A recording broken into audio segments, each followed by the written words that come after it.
UP board class 10th English का model paper जो कि यूपी बोर्ड ने खुद अपलोड किया है।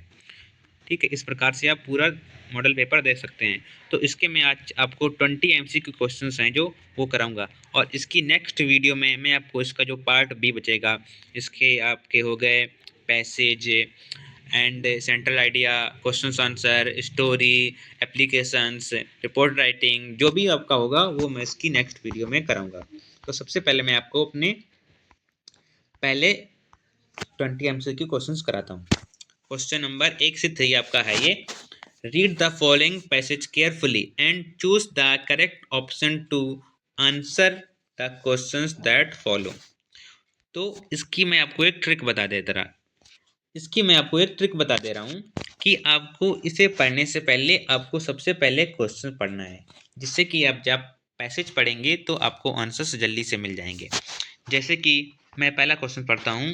We are unable to hear a sound if, मतलब हम साउंड को सुनने में कब असमर्थ होते हैं? जब it is too low, it is too high, it is noisily, both A and B. तो इसमें आप कॉमन सेंस लगा कर भी बता सकते हैं कि जब बहुत ही कम हो और बहुत ही ज़्यादा हाई हो। तो इसका आंसर हमारा डी होगा, और हम लोग पैसेज में भी देख सकते हैं। जैसे कि एक सेकेंड, इसमें पैसेज हमारा कहाँ इस यहाँ पर लिखा है, देखिए। When very low in pitch we do not hear it, when very high we do not hear it। ठीक है, तो हमारा इसका आंसर तो बता दिया, बोथ ए एंड बी। अरे यार रोटेट हो गया। Second number, the two extreme are like mean. जो टू एक्सट्रीम होती हैं उनकी मीनिंग क्या है? तो इसको भी आपको, अब जैसे ये देख लिया तो इसको भी आपको ढूंढना है पैसेज में कहाँ है। तो यहाँ पर लिखा है the two extreme are like the extreme positive and the extreme negative are always similar. मतलब जो हमारा पॉजिटिव है और एक्सट्रीम निगेटिव है ये दोनों सिमिलर होते हैं। अब इनमें से हम लोग इसके ऑप्शंस देख लेते हैं। Extreme positive is better than extreme negative, ये तो बोला नहीं गया है, तो ये हमारा गलत है। Excess of anything is not good, ये तो है ही नहीं। ठीक है, we get almost the same result in the both situation, तो ये हमारा सही है। ऑल द एबव है नहीं, तो हमारा आंसर नंबर कौन है? सी हमारा राइट आंसर है। थर्ड क्वेश्चन आ जाता है, रोटेट हो जाता है। थर्ड नंबर है which word is passage is opposite of slow. तो स्लो का अपोजिट कौन है? रैपिड। फोर्थ से अब 8 नंबर क्वेश्चन हैं। ठीक है, which the correct option to answer the following. I blank there was, नहीं, I there with my parents. Will go हो सकता है, वेंट भी हो सकता है, हैड गॉन भी हो सकता है, इसीलिए हमारा ऑप्शन नंबर कौन सा होगा?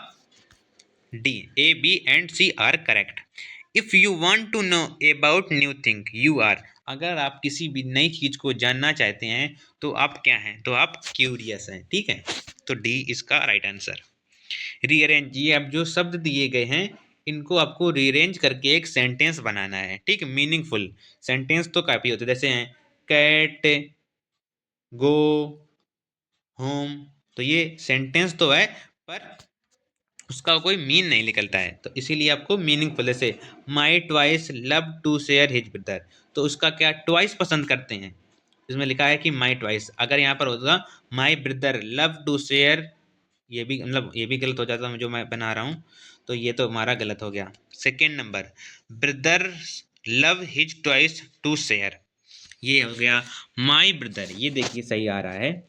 माई brother loves to share his toys, जो मेरा भाई है वो अपने खिलौनों को खेलने, मतलब जो खिलौने होते हैं उन्हें दूसरों के खिलौने का शेयर करने के साथ पसंद करता है। ये तो ये हमारा गलत हो गया, तो हमारा सी आंसर राइट है कि जो मेरा भाई है वो अपने खिलौनों को शेयर करना पसंद करता है। ठीक है, 7th नंबर क्वेश्चन आ जाता है which of the following word is misspelled. तो इसमें से कौन सा शब्द मतलब सही स्पेलिंग सही नहीं है, वो आपको बतानी होती है। तो इसमें हमारे ए नंबर की स्पेलिंग सही नहीं है, तो ये इसका राइट आंसर हो जाएगा। अब कई बार बच्चे क्या करते हैं कि वो लोग जो सही स्पेलिंग होती है वो सोचते हैं कि जो सही स्पेलिंग है वो हमें बतानी है, तो आपको इसमें से जो गलत होती है वो बतानी होती है। ठीक है, जैसे ये अटेंडेंस, एक्सेप्टेंस, तो ये हमारी सही है, ये हमारी गलत है। 8 नंबर क्वेश्चन हमारा है, he jumped blank the wall to save the downing girl. ठीक है, इन इनटू फ्रॉम इट, तो इसका हमारा राइट आंसर हो जाएगा इनटू। ठीक है, 9 नंबर क्वेश्चन, 9 और 10, read the passage given below, choose the correct option to answer the question that flow. इसकी भी ट्रिक वही है कि सबसे पहले आप क्या पढ़ें, क्वेश्चन पढ़ें, उसके बाद आप पैसेज पढ़ सकते हैं। In any poems the duckling and father swan symbolize first children and parents, Annie and mister kissing, Annie and neighbours, class and school.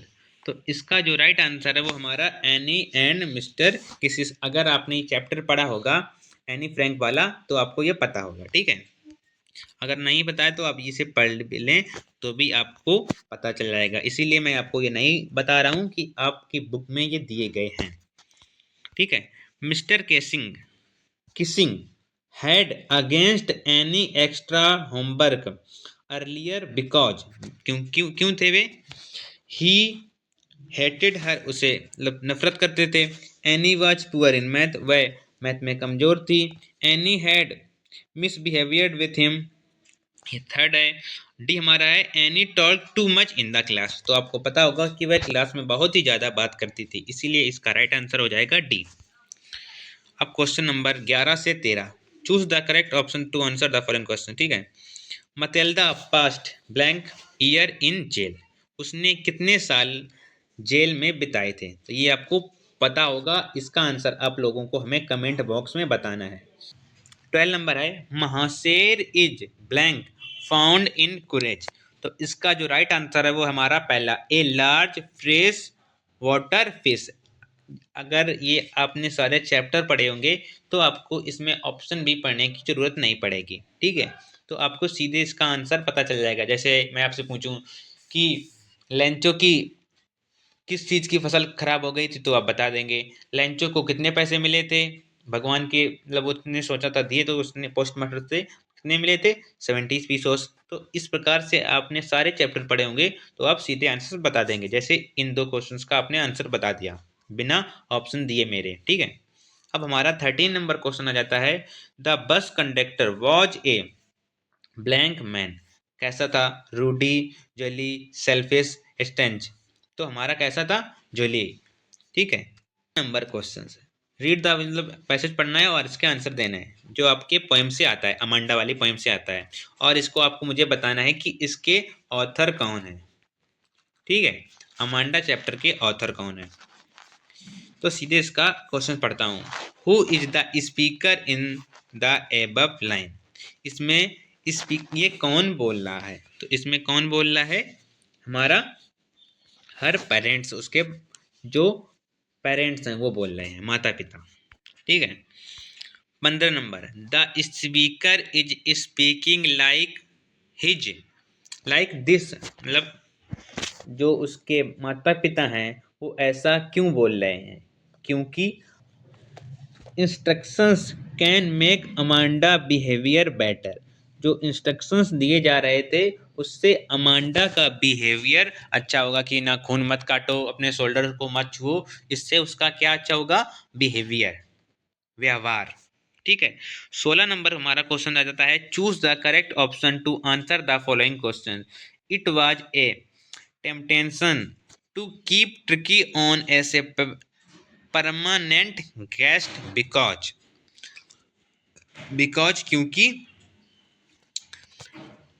Mister Pumphrey send a lot of eatables that the doctors enjoy, जो वो wine cake बेचते थे, वो लोग तो wine से पीते थे, इसीलिए उनको लगता था कि ये जो टर्की है हमारे यहाँ बना रहे और हमें खाना रोज आता रहे अच्छा अच्छा, तो इसका जो राइट ऑप्शन है वो हमारा डी हो जाएगा। 17 number, Anil thought Hari Singh to cook and write, cook write and add numbers, write cook and add numbers. तो इसका जो राइट आंसर है वो हमारा cook write and add numbers. वो समझता था कि वह उसे बनाना भी आता है, जोड़ना भी आता है और लिखना भी आता है। ठीक है, ये आपके थीप स्टोरी से है। The book gifted by Albright, the book gifted to Albright by his mother was, क्या था? A travel of munch butler files. ठीक है, तो ये इसका आंसर है। गलत आंसर है ये। क्या है? कौन आंसर है? ये the travel book of monarch x, ये वाली बुक थी। 18 नंबर को कौन है? 18 के में ए दिखा रहा है। 18 number question, the book gifted to Albright, Albright, the book gifted to Albright by his mother, तो किसके द्वारा दी गई थी बुक? तो the travellers of munch X, तो ये थे मोनार्च एक्स। 18 नंबर क्वेश्चन है, the book gifted to Albright, एक का है एब्राइट, ए ब्राइट, यार लिखो तो सिंपल है, Albright is the book gifted to Albright by his mother was, जो इसका राइट आंसर है वो हमारा the travellers of monarch X. ठीक है, तो इसका राइट आंसर हमारा डी नंबर हो जाएगा। 19वां नंबर हमारा क्वेश्चन आ जाता है, which of the following combination describe Matilda, इनमें से जो कॉम्बिनेशन है वो कौन मतिल्दा को डिस्क्राइब करता है? ठीक है, तो इसमें से हमारा है बी नंबर। कैसे देख लीजिए, क्योंकि मतिल्दा कैसी थी, एक मिडिल क्लास घर में पैदा हुई थी, तो मिडिल क्लास तो सही है। उसके एम्बिशंस थे, मतलब उसकी बहुत इच्छाएं थी कि मुझका मेरी शादी एक अमीर लड़के से हो, उसके पास बहुत पैसा हो, मेरे पास अच्छी अच्छी ड्रेसें हों, मेरी पास एक नेकलेस हो, उसके ऐसे उसके एम्बिशंस थे। और वह फैशनेबल, मतलब नए नए कपड़े, नए नए डिजाइन के, नए नए हील्स, नेकलेस, तो ये सारे हैं, तो ये हमारा राइट आंसर हो जाएगा। 20th और लास्ट क्वेश्चन हमारा है इस वीडियो का, Bholi was sent to school because, जो भोली थी वह स्कूल क्यों भेजी गई थी? इसका आंसर आप लोगों को हमें कमेंट बॉक्स में बताना है। किस प्रकार से बताना है ये मैं आपको और बता दे रहा हूँ। जैसे 20 नंबर का है तो 20 का ए है, बी है कि सी है, इस प्रकार से 20 लिख के, ए हो तो ए, बी हो तो बी, सी हो तो सी, डी हो तो डी। और मैं क्वेश्चन आपको इसलिए पूछ रहा हूँ क्योंकि ये चैप्टर्स आपके मतलब बुक के हैं, और अगर आप बुक ही नहीं पढ़ेंगे तो आप तो ना तो ये एमसीक्यू कर पाएंगे एक नंबर के, उसके बाद ना तो आप इधर जो आपके ये आ जाते हैं question answer, long answer, short answer, वो भी नहीं कर पाएंगे। इसीलिए आप लोग बुक की एक्सप्लेनेशन देखकर उसे समझ लें, ठीक है, और इसके आंसर्स फिर आप बताने लगेंगे।